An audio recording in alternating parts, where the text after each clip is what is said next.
चलिए बिस्मिल्लाह अल्हम्दुलिल्लाह वस्सलातु वस्सलामु अला रसूलिल्लाह व अला आलिहि व सहबी अजमईन व बाद। हदीस नंबर 18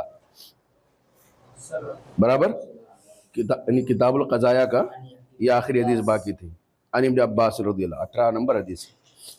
ये हदीस कोर्ट कचहरी से रिलेटेड है, कज़िया वगैरह लड़ाई झगड़े का फैसला किया जाएगा, उससे मुतालिक ये आखिरी हदीस है।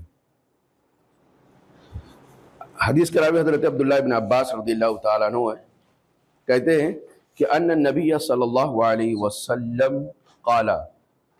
अब्दुल्लाह इब्न अब्बास कौन है? यही गड़बड़ करते हैं आप लोग। मैंने अब्बास नहीं पूछा, मैंने अब्दुल्लाह इब्न अब्बास पूछा।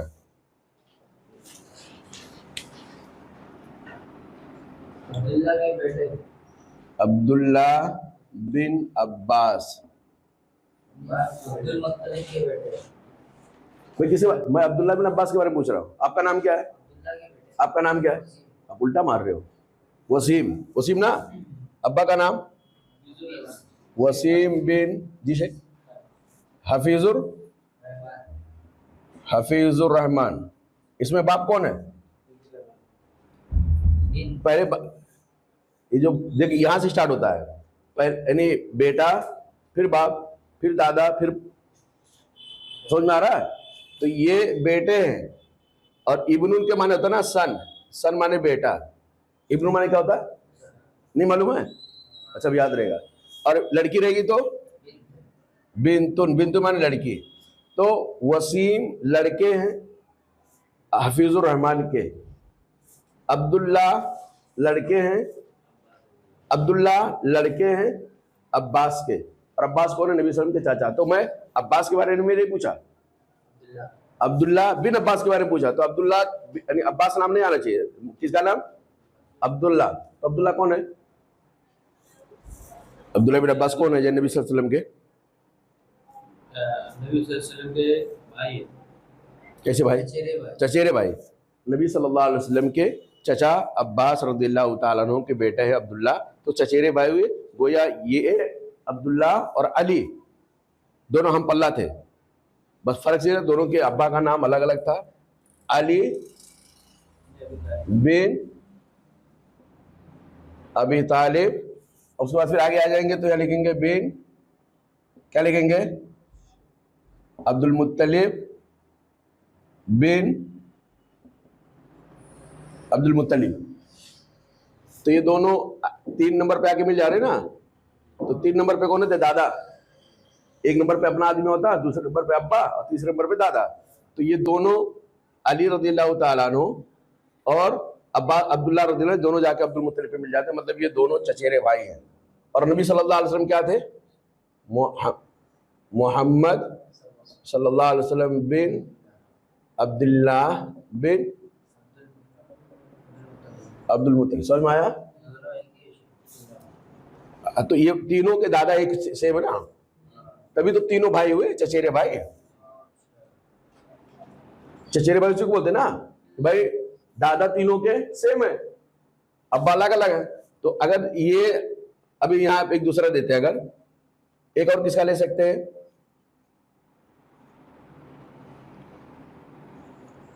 हमजा रज़ियल्लाहु अन्हु की एक बेटी का नाम था, नाम नहीं याद रहा, हमला शायद था। तो बहरहाल चलिए हदीस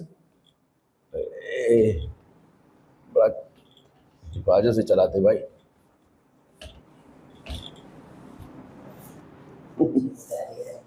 चलिए, तो अब्दुल्ला बिन अब्बास रज़ियल्लाहु ताला वो सहाबी है, नबी सल्लल्लाहु अलैहि वसल्लम के चचेरे भाई हैं।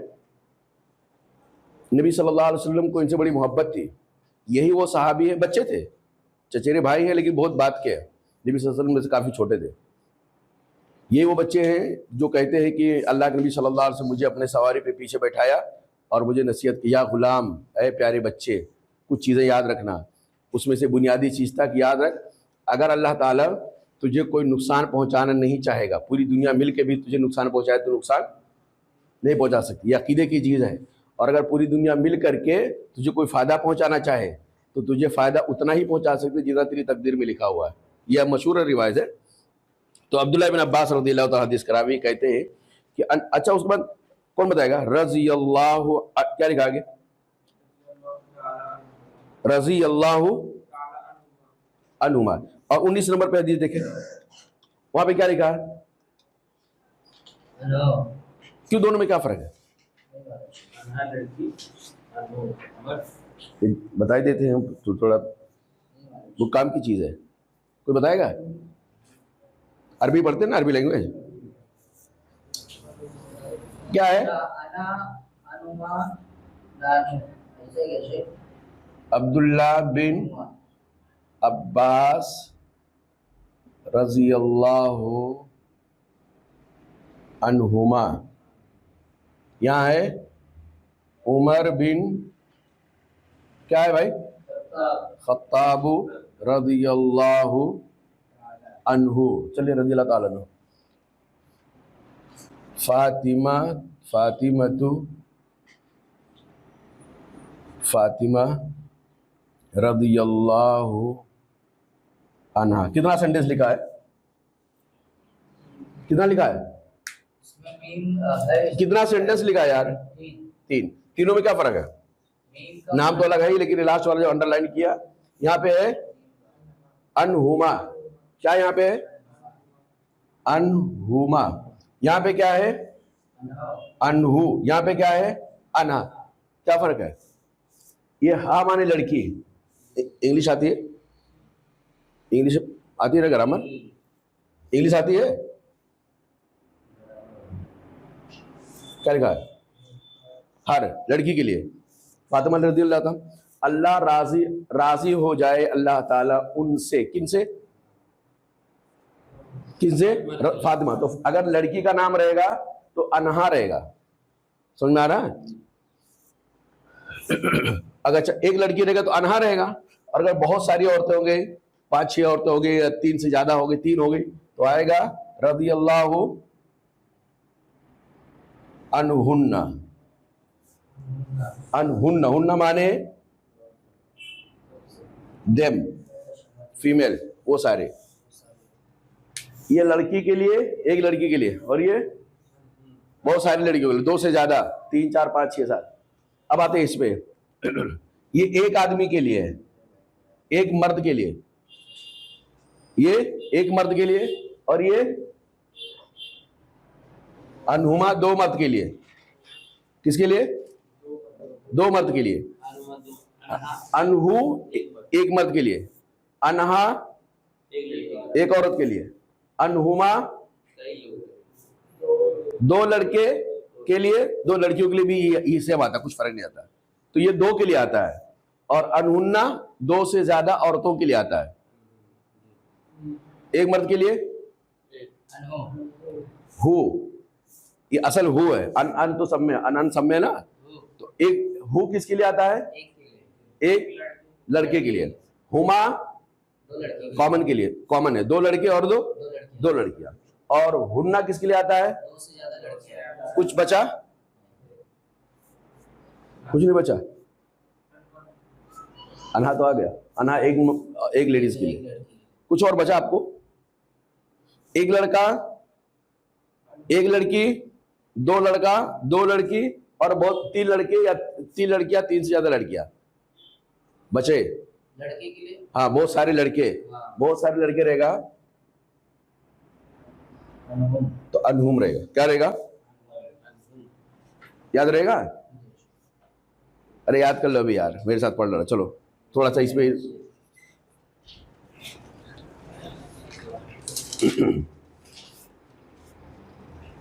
ये बहुत सारे गड़बड़। ये हमारे उर्दू वाले क्या पढ़ते अब्दुल्ला उमर बिन खत्ताब रज़ियल्लाहु अन्हा। अना होगा तो उमर तो लड़का है, तो लड़का हु रहेगा। बच्चे कंफ्यूज हो जाते हैं, तो समझाना पड़ता है। एक आदमी के लिए हु, और दो लड़के के लिए, 2 लड़कियों के लिए अनुमा से मैं बराबर, 3 लड़के के लिए और 3 लड़कियों के लिए हुन्ना। याद रहेगा? ये ऐसे याद करते, कैसे याद करते हैं? हु हुमा हुम, याद करा है? हाँ माशाल्लाह। तो उसी का सेकंड फॉर्म है, दूसरे कड़ी, वही तो ऐसे एक्शन याद करा है, तो ज्यादा इजी है। हु, हुमा, हुम, हा, हुमा, हुम आया फिर ना आया, दोनों पे हुम आया। देखिए हु, वो नहीं पढ़ा है, हुआ पढ़ा है। हाँ हुआ है, लेकिन वो आगे जाके अगला स्टेप वो है, अगला स्टेप वो पढ़ाएंगे। हुआ तो आप जो पढ़ाए वो शुरू में आता है, ये लास्ट वाला मैं बता रहा हूँ। तो मेरा, हाँ चलिए, कंफ्यूज ना हो इसके लिए बताता हूँ। अब सवाल ये है कि भाई यहाँ पे भी दो आदमी है और यहाँ पे भी दो आदमी है, यहाँ हुमा आया, यहाँ हु आया, कौन बताएगा इसका जवाब? सवाल समझ में आया? सवाल ये है कि इस लाइन में कितने मर्द हैं? अब्दुल्ला है और अब्बास है। और इस लाइन में कितने मर्द हैं? उमर हैं और खत्ताब है। लेकिन यहाँ पे हुमा क्यों आया, यहाँ हो क्यों आया? नहीं, दिमाग लगाएंगे तो आएगा। भाई यहाँ भी दो मर्द और यहाँ भी दो मर्द, लेकिन यहाँ पे डुअल आया, दो आया, और यहाँ पे सिंगुलर आया। क्योंकि वो दो मर्द में हदीस है बैठे हैं और वहाँ ऊपर एक मर्द अनुमा, यहाँ भी दो नाम है, अब्दुल्ला। दो नाम है, पर वहाँ जो अनुमा लगाया वो एक ही। मैं थोड़ी लगाया, तो बुक वाला लगाया, रूल के हिसाब से लगाया। हाँ ठीक है, मैं बताता हूँ। देख, रजी अल्लाह उन दोनों से राजी हो जाए। कौन दोनों से? अब अब्दुल्ला से भी, और भी उनके अब्बा अब्बास से भी, और ये दोनों मुसलमान हैं। उमर बिन खत्ताब, अल्लाह राजी हो जाए उनसे। किन से? उमर से, खत्ताब से नहीं। क्यों? खत्ताब मुसलमान नहीं थे। खत्ताब मुसलमान, अभी समझ में आया? तो ये जो राजी होने की दुआ की जा रही है, मुसलमान के लिए की जा रही है, सहाबी के लिए की जा रही है, ना कि गैर मुस्लिम उनके बाप के लिए। अगर ये भी मुसलमान नहीं होते तो यहां भी हुआ था, लेकिन दोनों मुसलमान हैं इसलिए हुम आया है। यहाँ पे एक ही मुसलमान है इसलिए हु आया। ये इसलिए बता रहा हूं ताकि, क्योंकि हदीस पढ़ने में क्या, हाँ तो सीरत आपको पता था ना, ये जो मशहूर चीजें तो जानना चाहिए ना। हजरत उमर रज़ी मुसलमान थे, उनके अब्बा मुसलमान नहीं थे, और अब नबी सल्लल्लाहु अलैहि वसल्लम के चचा मुसलमान हुए थे, और अब आपके भतीजे भी, यानी आपके चचेरे भाई भी मुसलमान हुए थे। हाँ, ये तो काफी अंदाजा लगा सकते हैं। जैसे यहाँ पे आगे देखिए, अली बिन अबी तालिब, अब बताओ क्या रहेगा? रदियल्लाहु, क्या रहेगा? अनु रहेगा ना, हुम नहीं रहेगा ना। क्यों? क्योंकि ये अब मुसलमान नहीं थे, इनके लिए हम दुआ नहीं करेंगे, इनके लिए दुआ करेंगे। याद रहेगा भी, कुछ काम की चीज आई। चलिए बिस आगे। वालेकुम सलाम। अन इब्न अब्बास रदियल्लाहु ताला अन्हुमा अन्न नबी सल्लल्लाहु अलैहि वसल्लम क़ाल, अल्लाह के नबी सल्लल्लाहु अलैहि वसल्लम ने फरमाया। हदीस, लव, लव माने क्या होता है? इसको मिटा दूं? न मिटाऊं? चलिए, लव माने अगर, लव माने अगर, यो होता। अच्छा, एक कभी मैंने बताया था किसी वर्ड को आसान बनाने के लिए क्या तरीका है? माशाल्लाह। तो योती, योता क्या हो सकता है उसके माने? उसमें देख के बोलो। उर्दू वालों के लिए इजी है। अच्छा, उर्दू कितने लोगों को आती है? एक, दो। पढ़ना आती है? पढ़ना नहीं आती है? तो माशाल्लाह, जिनको पढ़ना है उनके लिए बहुत इजी है।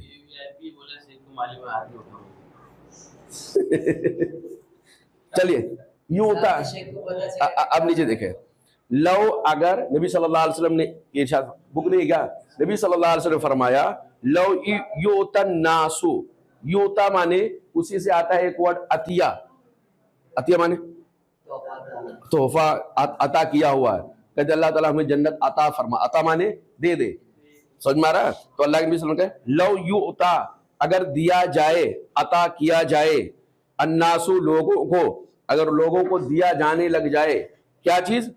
बिदावा, दावा माने उर्दू वर्ड है, दावा माने दावा। मेरा, ये मेरा भाई, ये मेरा है, ये दावा। तो नबी सल्लल्लाहु अलैहि वसल्लम कहते हैं, लव युतन नासु बिदावाहुम, अगर लोगों को उनके दावे के एतबार से दिया जाए, अगर लोगों को उनके दावे के एतबार से दिया जाए, तो लद्दा, तो दावा करेंगे, नासुन लोग। नास बहुत आसान वर्ड है, मालूम है ना? नास सबको पता है ना, नासुन। नबी सल्लल्लाहु अलैहि वसल्लम की हदीस, लव युतन नासु, अगर लोगों को अता किया जाए, बिदावाहुम, उनके दावे के हिसाब से, उनके दावे के मुताबिक लोगों को अता किया जाए, लद्दा नासुन, तो लोग दावा करने लग जाएंगे। दिमाउन, दिमा ये दमुन, दिमा प्लूरल है, उसका सिंगुलर दमुन। दमुन माने हदीस में दमुन, दमुन नहीं पढ़े, दमुन माने खून, दमुन माने खून, खून, हाँ खून। तो बोला दम दे दो, हाँ। तो दम के तो दमुन ये प्लूरल है, दिमाउन प्लूरल है, दमुन सिंगुलर है। तो लद्दा नासुन, लोग दावा करने लग जाएंगे, दिमा खून के। और रिजाल, रिजाल ये प्लूरल है, उसका सिंगुलर रजुलुन है। रजुलुन के माने आदमी, मर्द। तो नबी सल्लल्लाहु अलैहि वसल्लम क्या कह रहे, अगर लोगों के दावे के तबार से अता किया जाने लगे, फैसला लोगों के दावे की बुनियाद पर किया जाने लगे, तो बहुत सारे लोग बाद में आएंगे, बोलेंगे इसके ऊपर मेरा खून का हक है, इसने किसी का मर्डर किया है। तो लद्दान नासु दिमार रिजालिन, तो लोग दूसरों के खून का दावा करने लग जाएंगे। वो अमवालहुम, और लोग दूसरों के मालों के दावा करने लग जाएंगे। फिर किसी के पास कुछ नहीं बचेगा। हमारे पास जान है, कोई भी आदमी आके बोलेगा दुश्मनी है, केस दायर कर देगा, दावा कर देगा। अल्लाह के नबी सल्लल्लाहु अलैहि वसल्लम या कोर्ट में कुछ शरीय अदालत में जाके पहुंच जाएगा, अल्लाह जज साहब इसने हमारे बच्चे को मारा था, बच्चा अपनी मौत से मर गया, दावा कर देगा इसने मेरे बच्चे को मारा था। तो अगर किसी ने किसी को मारा तो बदले में क्या होगा, तो किसास में उसको मार दिया जाएगा। तो ये तो आदमी दूसरों के खून का दावा करने लग जाएंगे।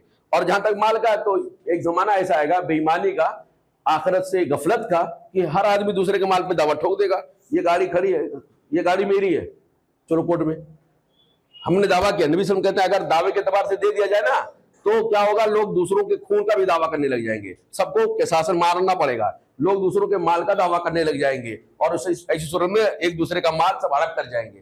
तो ऐसे दावे की बुनियाद पर फैसला नहीं किया जाएगा कि ये शरई अदालत नहीं है, जो पहले केस दर्ज करेगा वो गोया बादशाह हुआ, जो जीत गया, जो पहले केस हुआ। तो बाद में पुलिस वाले बोलते हैं तू पहले क्यों नहीं आया था।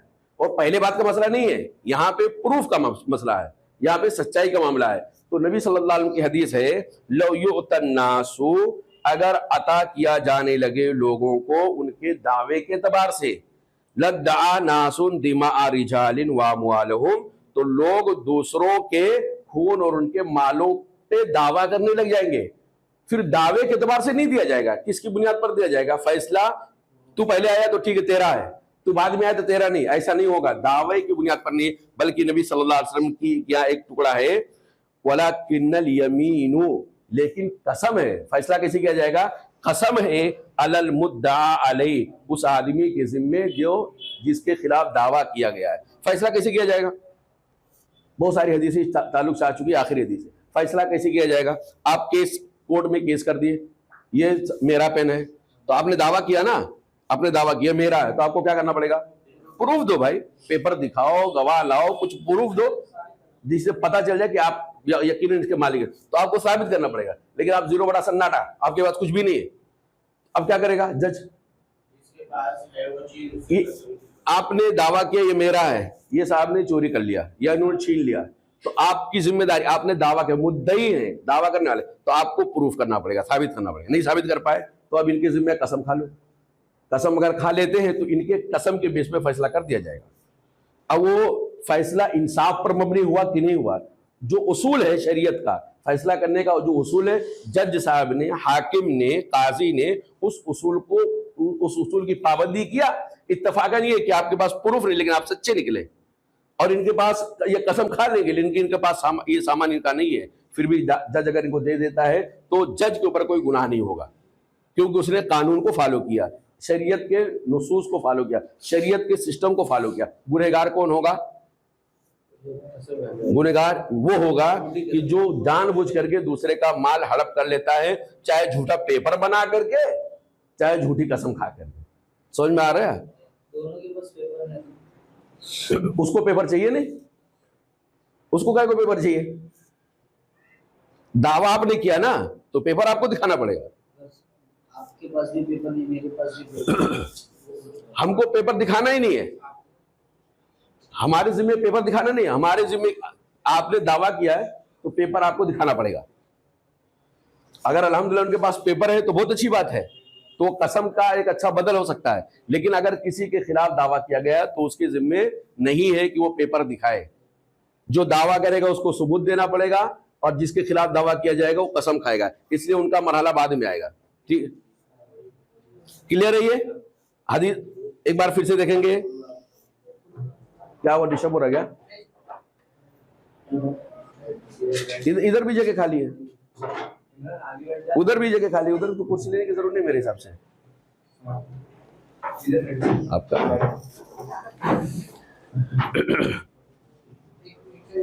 तो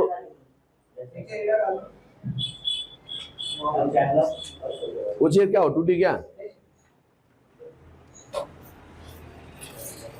चलिए एक बार फिर से हदीस का तर्जुमा करेंगे। लव, अगर यूता दे दिया जाए या देने लगा जाए यू अन्नासु लोगों को बिदावाहुम उनके दावे के हिसाब से, लद्दा तो दावा करेंगे, नासुर लोग, दिमार रिजालिन दूसरों के खून का, वो अच्छा दूसरों के खून का क्या मतलब? हाँ कातिल है तो उसके के साथ में मार दिया जाएगा। वो अमवालहुम और उनके मालों का दावा करने लग जाएंगे, फिर आदमी के पास ना अपनी जान बचेगी ना आदमी के पास अपना माल बचेगा। बिगड़ा समाज में दो लोग खड़े हो गए, बस सिर्फ दो एक लोग खड़े हो गए, बस खत्म कहानी। वो दावा करके बैठ जाएंगे, सबको मार करके सबकी प्रॉपर्टी अपने नाम कर लेंगे। फिर सिस्टम क्या होना चाहिए? यहाँ नबी सल्लल्लाहु अलैहि वसल्लम एक चीज बताया कि वला किन्नल यमीनु, लेकिन कसम होगा अलल मुद्दा अलैहि, उस आदमी के ऊपर जिसके खिलाफ दावा किया गया है। हदीस से जो मसाइल साबित होते हैं, सबसे पहली बात ये कि जो फैसले होने चाहिए वो शरई कवानीन की बुनियाद पर होने चाहिए। नबी सल्लल्लाहु अलैहि वसल्लम बता दिया, एकदम साफ सुथरा। इसमें शरई कवानीन के एतबार से होना चाहिए। जज जो बैठा है उसका अपना सगा बेटा आ जाए और वो दावा कर ले, उसके पास प्रूफ ना हो, तो बेटा होने के नाते उसके मुंह फैसला नहीं करना चाहिए। शरीयत जो कहती है उसके हिसाब से फैसला करना चाहिए। तरफदारी, बेजा तरफदारी इस्लाम के अंदर जायज नहीं, वरना गुनहगार जज होगा। पहली बात यह, शरई कानून के मुताबिक फैसला होना चाहिए। नंबर 2, जो मुद्दई होगा उसके जिम्मे, मुद्दई किसको कहते हैं? दावा करने वाला। तो मुद्दई के जिम्मे क्या है? प्रूफ देना, पेपर दिखाना, गवाह लाना। और मुद्दा अले के ऊपर क्या है? कसम खाना। लेकिन पहले किसको सामने लाया जाएगा? मुद्दई को। मुद्दा अले को नहीं, मुद्दा अले लाए तो पहले कसम खा लिया, पेपर अपना रखे रहे। तीसरी चीज ये, फैसला कसम की बुनियाद पर लास्ट में कर दिया जाएगा, चाहे वो हक पर हो चाहे नाहक हो, उसमें जज का कोई कसूर नहीं होगा। कसूर किसका होगा? जो बातिल तरीके से दूसरे का माल खाएगा। आइए किताबुल लिबास पर। जी हो गया। किताबुल लिबास, लिबास तो माशाल्लाह जानते हैं, किसको कहते हैं लिबास? कसम के बाद मुबाह भी है ना? क्या कसम खाने मतलब कसम पे भी अगर दोनों राजी नहीं हुए तो मुबाह होता है वो। अच्छा, मुबाहला होता है। मुबाहला तो बहरहाल ये आपके सिलेबस में नहीं है, वो मुबाहला है, ठीक है। मुबाहला किसको बोलते हैं? कसम भी ना खाए तो फिर आपस में दोनों कसम खा लेते हैं कि जो गलत रहेगा उसको पहले। ये लास्ट स्टेप होता है और खास तौर से बहुत मुश्किल मामला है। चलिए आगे। तो बुक में नहीं था इसलिए मैंने काउंट नहीं किया इसको। किताबुल लिबास, लिबास तो सारे लोग जानते हैं, है ना? लिबास की अहमियत तो बताने की ज़रूरत ही नहीं है। लिबास की अहमियत बताने की ज़रूरत नहीं है, लेकिन ये जानना ज़रूरी है कि लिबास अल्लाह ताला की बहुत बड़ी नेमत है। लिबास अल्लाह ताला की बहुत बड़ी नेमत है। उसके मकसद क्या है? लिबास का क्या मकसद है? जी, सदरपोशी, जीनत है, माशाल्लाह। और क्या है? सतरपोशी में आ गया। सतरपोशी मतलब प्योर उर्दू है। सतर माने छुपाना, यानी सतर माने छुपाना और पोशी माने शर्मगाह की यानी जगह जो छुपाने के काबिल होती है। तो लिबास के 3 मकसद हैं। पहला, आदमी सतरपोशी है, जो अंदर के ऐब की चीज़ें हैं वो ढांप लेता है, जो दिखाने के काबिल तो ढांप लेता है, पहला मकसद। दूसरा मकसद खूबसूरती होती है, जीनत होता है, भाई आदमी स्मार्ट दिखने के लिए भी लिबास पहनता है। और तीसरा मकसद क्या है? तीसरा मकसद होता है गर्मी और बरसात या मौसम की सख्तियों से अपने आप को बचाना भी होता है। गर्मी और सर्दी के सख्तियों से, उसके नुकसानात से बचाना भी होता है। अगर कोई आदमी लिबास पहनता है और ये तीनों मकसद पूरा नहीं होता है तो फिर वो बेमकसद काम कर रहा है। आदमी कोई कपड़ा ऐसा पहना है जिससे उसकी सतरपोशी नहीं हो रही है, इस्लाम इस लिबास को लिबास ही नहीं कहता। जो आदमी कोई ऐसा लिबास पहना हो जिससे उसका शतर ही ना ढक जाए, बहुत सारे लोग जानना जरूरी है। बहुत सारे लोग ना वो रात में जो पहनते हैं क्या ट्राउज़र कॉटन वाला जो रहता है एकदम चिपका रहता है, तो वो पहन करके मस्जिद में चले आते हैं। अच्छा ऊपर क्या पहनते हैं? ऊपर टी शर्ट पहनते हैं, और टी शर्ट रहता है बिल्कुल आपके कमर के लेवल का रहता है, तो उससे पूरा शेप आपका आगे पीछे वाला दिखता है, और खासतौर से रुकू में जाते हैं और सजदे में जाते हैं तो इंतहाई बुरा लगता है। तो इसलिए चूँकि हम अल्हम्दुलिल्लाह अल्लाह ने हमें समझ दिया है, हम लोग नमाज पढ़ते हैं, मस्जिदों में जाते हैं, और अल्लाह ने हमको ये भी समझ दिया, तो ऐसा लिबास पहन करके आप घर में रह सकते हैं, सो सकते हैं, लेकिन मस्जिद में या इज्तिमा में या चार लोगों के बीच में आप नहीं जा सकते, क्योंकि वो आपका सतरपोशी का काम नहीं कर रहा लिबास। एक तो ऐसा होता है बहुत टाइट लिबास पहनना। दूसरा, अच्छा टाइट लिबास दो टाइप करके होता है। एक होता है आप जो जींस पहनते हैं ना, वो अगर टाइट है तो आपका सतरपोशी हो रहा है, लेकिन कॉटन कपड़ा अगर पहनेंगे टाइट तो आपका सतरपोशी नहीं होगा। इनर वगैरह जो पहनते हैं या ट्राउजर वगैरह जो पहनते हैं, नाइटी में दो तरह का होता है, मैं आपको ही बोला हूँ ना। नाइटी होता है, कपड़ा अलग अलग होता है, कपड़े के ऊपर कुछ नाइटी ऐसा होता है ना जो चिपका नहीं रहता बदन में, एकदम कपड़े से एकदम चिपक के नहीं, बदन से नहीं रहता है, और एक होता है बिल्कुल चिपक के रहता है। तो ये नाइटी के ऊपर डिपेंड है, मतलब वो आपका सतरपोशी कर पा रहा है कि नहीं कर पा रहा है। तो एक तो ये हम जो हमारे यहाँ गलत अमल पाया जा रहा है, गुनाह का काम पाया जा रहा है, वो कुछ भी पहन करके आदमी मस्जिद में चला जाता है। तो अगर चिपका हुआ बहुत ज्यादा कपड़ा पहनना और उससे शेप दिख रहा है तो इसी सूरत में वो जायज नहीं है। दूसरा, मकसद पूरा नहीं हो रहा। दूसरी चीज ये कि अगर आदमी बहुत बारीक कपड़ा पहनना है, बहुत बारीक कपड़ा पहनना, हत्ता कि इतना बारीक कपड़ा पहनना कि अगर वो लुंगी वगैरह किसी की तो घिस जाती है, खासतौर से वो कॉटन वाली नहीं, कॉटन वाला तो घिसा तो फट गया, लेकिन वो जो दूसरा पॉलिस्टर वगैरह लुंगी होती है ना, वो फटती नहीं है, पूरा ये पार से लेके वो पार तक दिखेगा, लेकिन वो फटती नहीं है। तो ऐसा कपड़ा भी आदमी को नहीं पहनना चाहिए, इतना पतला कि उसका सतर वगैरह सब दिखाई दे। खासतौर से औरतों के लिए स्पेशल है, लेकिन मर्दों के लिए भी जरूरी है कि जो चीजें छुपाने के काबिल है वो छुपा होना चाहिए, वरना फिर लिबास का मकसद पूरा नहीं होगा।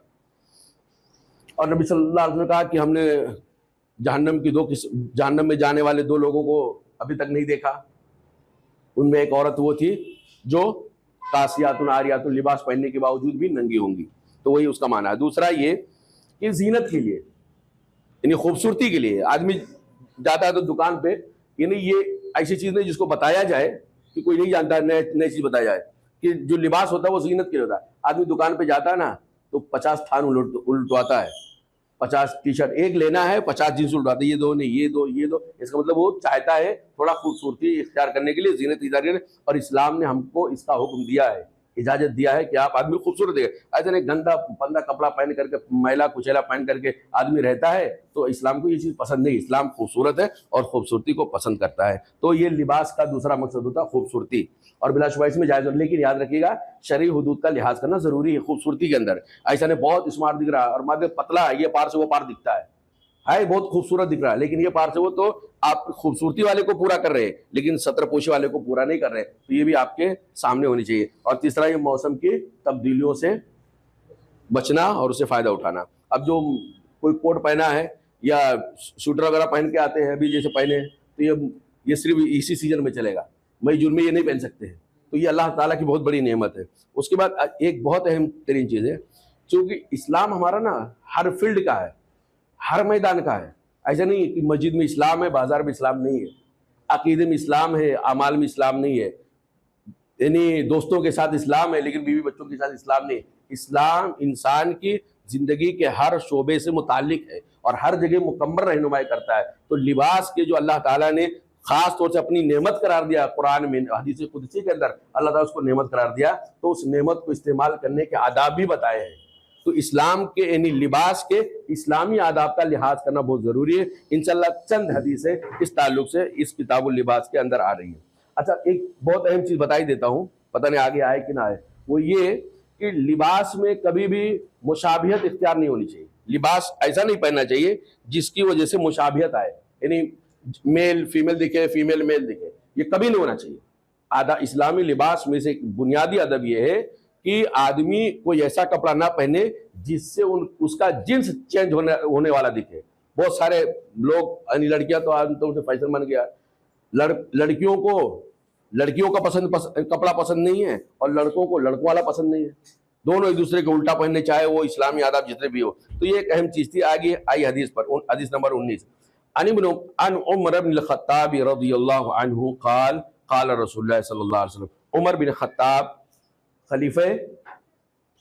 खलीफे दो, दूसरे खलीफा है और इनके इस्लाम लाने से अल्हम्दुलिल्लाह इस्लाम को काफ़ी तक़वियत मिली थी। तो उमर बिन खत्ताब रज़ियल्लाहु ताला अन्हु कहते हैं कि क़ाल रसूलुल्लाह सल्लल्लाहु अलैहि वसल्लम, अल्लाह के रसूल सल्लल्लाहु अलैहि वसल्लम ने इरशाद फरमाया, ला तलबिसुल हरीरा, कपड़े और लिबास के आदाब में से एक अदब ये है, ला माने नहीं, तलबिसु माने पहनो।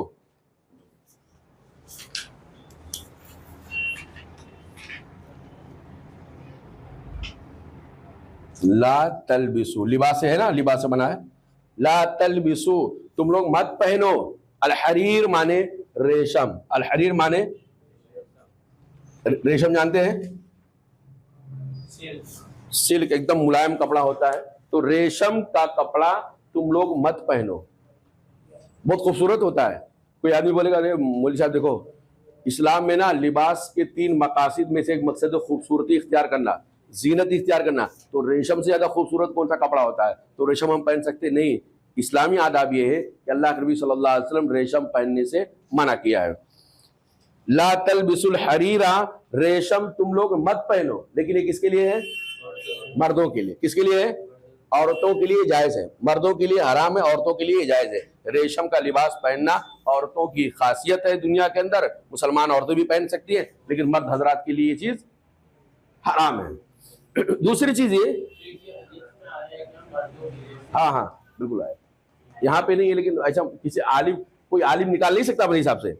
किसी आलिम को इतना पावर नहीं है कि बोले नहीं यार औरतों के लिए अलग है, मर्दों के लिए अलग है। अल्लाह के नबी सल्लल्लाहु अलैहि वसल्लम बाकायदा सराहत कर दिया है कि मेरी उम्मत के मर्दों के लिए सोना और रेशम हराम है, औरतों के लिए सोना और रेशम हलाल है। ये नबी सल्लल्लाहु अलैहि वसल्लम की बाकायदा हदीस है, ठीक है, और सही बुखारी वगैरह की रिवायत है।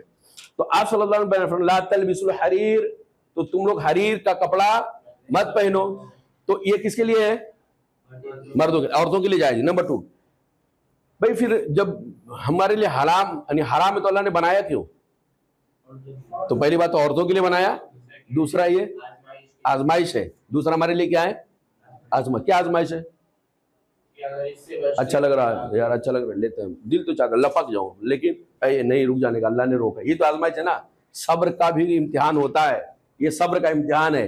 मार्केट में माशाल्लाह कपड़ा रेशम का बहुत है और हमारे दोस्त लोग भी पहने हुए हैं, हमारे जेब में भी माशाल्लाह पैसा है, ATM में भी पैसा है और हम जाके दुकान से खरीद सकते हैं, लेकिन नहीं खरीदेंगे भाई। क्यों नहीं खरीदेंगे? क्योंकि अल्लाह के रसूल ने रोक दिया है।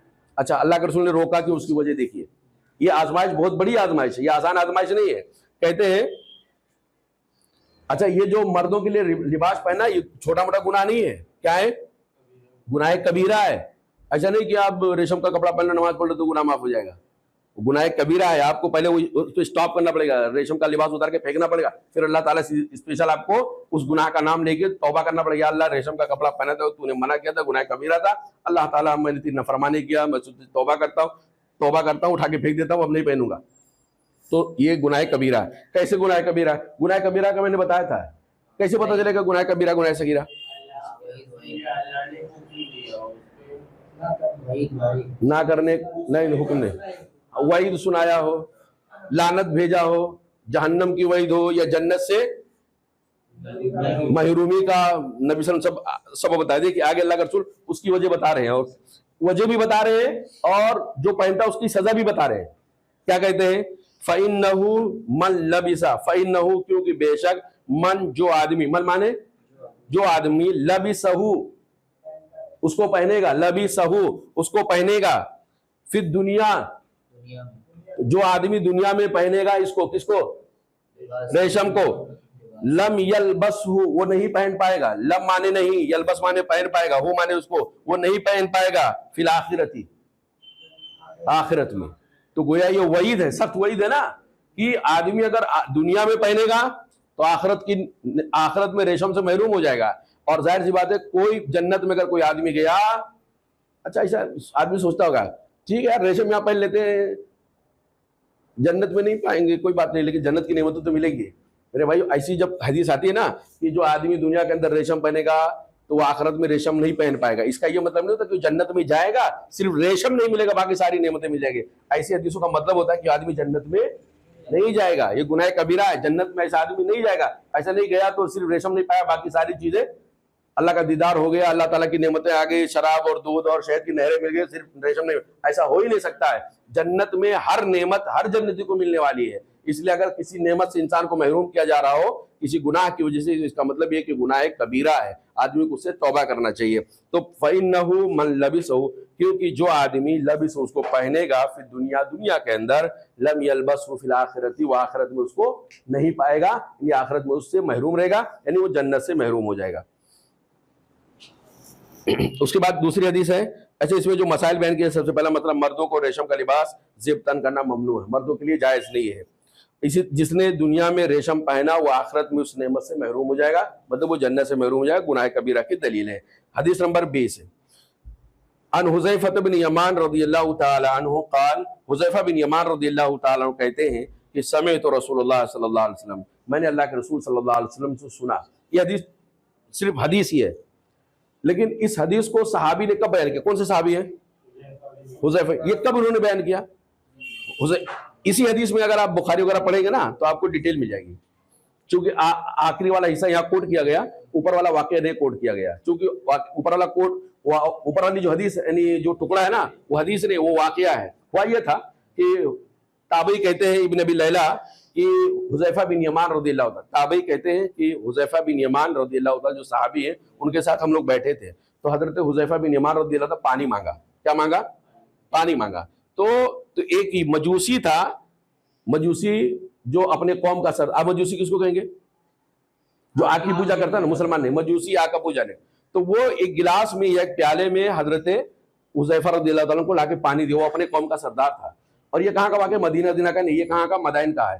फारस का जो एक शहर है मदाइन, वहां का वाक़या है। तो मदाइन में हुज़ैफ़ा बिन यमान रज़ियल्लाहु ताला थे, उन्होंने पानी मांगा। कौम का सरदार जो था वो पानी लेकर आया, लेकिन इत्तेफाक से वो पानी किसमें था? हुज़ैफ़ा बिन यमान रज़ियल्लाहु ताला कहते हैं वो जो गिलास था या जो कप था, जो प्याला था, वो सोने का था। किसका था? सोने का। तो हजरत हुज़ैफ़ा रज़ियल्लाहु ताला अन्हु के हाथ में जब मजूसी ने दिया तो हुज़ैफ़ा बिन यमान रज़ियल्लाहु वो ले करके जैसे अपनी तरफ लिया, हाथ में उठा के उसके उसी तरफ फेंक दिया। फरमाहु बिही, हुज़ैफ़ा बिन यमान रज़ियल्लाहु उसको उठा के फेंक दिया सोने के बर्तन को। और उसके बाद जो सामीन थे उनसे कहा, देखो इसको मैंने कई बार मना किया था, एक बार मना नहीं, दो बार नहीं, कई बार इसको मना किया था कि सोने चांदी के बर्तन में मेरे सामने मत लाया कर। सोना चांदी हम मुसलमानों के, सोने चांदी का बर्तन इस्तेमाल करना हम मुसलमानों के लिए जायज नहीं है, लेकिन फिर भी लाए, इसलिए मैं गुस्से से उठा के फेंक दिया। उसके बाद उन्होंने हदीस सुनाया हुज़ैफ़ा बिन यमान रज़ियल्लाहु ताला जो आपके पोर्शन में है। कहते हैं समिअतु रसूलुल्लाह सल्लल्लाहु अलैहि वसल्लम, मैंने सुना रसूलुल्लाह सल्लल्लाहु अलैहि वसल्लम यक़ूल, वो कह रहे थे, ला तलबिसुल हरीरा, है ना? क्या मतलब?